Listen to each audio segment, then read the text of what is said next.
আসসালামু আলাইকুম রহমতুল্লাহ। টানা 2 দিন বৃষ্টির কারণে আমি আমার আঙুরের প্রজেক্টে আসতে পারি নাই। তো আমি আপনাদেরকে দেখাবো যে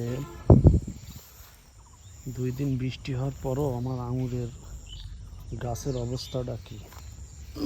এই যে দেখতে পাচ্ছেন, আলহামদুলিল্লাহ মাশাআল্লাহ আঙুরের গাছের অবস্থা মোটামুটি ভালো। কোথাও কোনো পানি বেঁধে নাই। পানি না বাঁধার কারণ হচ্ছে এই যে আমি আমার জমির মাঝখান দিয়ে কয়েকটা এভাবে আইল কেটে দিয়েছিলাম, যার কারণে পানিটা মোটামুটি অতিরিক্ত সেটা বেরিয়ে গেছে। তো এখন যেটা করণীয় সেটা হচ্ছে, যেহেতু একটানা বৃষ্টি হয়েছে এই জন্য এটার এখন একটা স্প্রে করতে হবে। এটা স্প্রে করতে হবে হচ্ছে যাতে এটাতে কোনো পচা না লাগে, কারণ একটানা বৃষ্টি হয়েছে, একটু বেশি পানি পেয়েছে, যার কারণে পচা লাগতে পারে।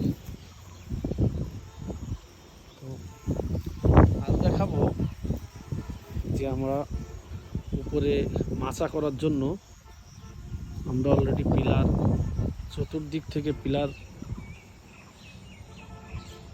দিয়ে দিয়েছি এবং মাঝখানে পরবর্তীতে দেওয়া হবে। এই হচ্ছে অবস্থা। দেখেন গাছের অবস্থা মোটামুটি ভালো। গাছের বয়স মোটামুটি 15 দিন মতো আর কি।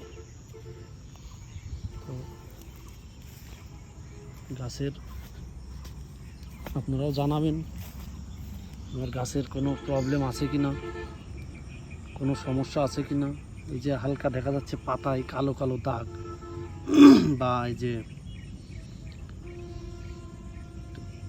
পুড়ে পুড়ে গেছে মনে হচ্ছে, এটা আসলে কোনো সমস্যা কি না বা এটা কি করতে হবে। আমরা একটা স্প্রে করেছি এর জন্য,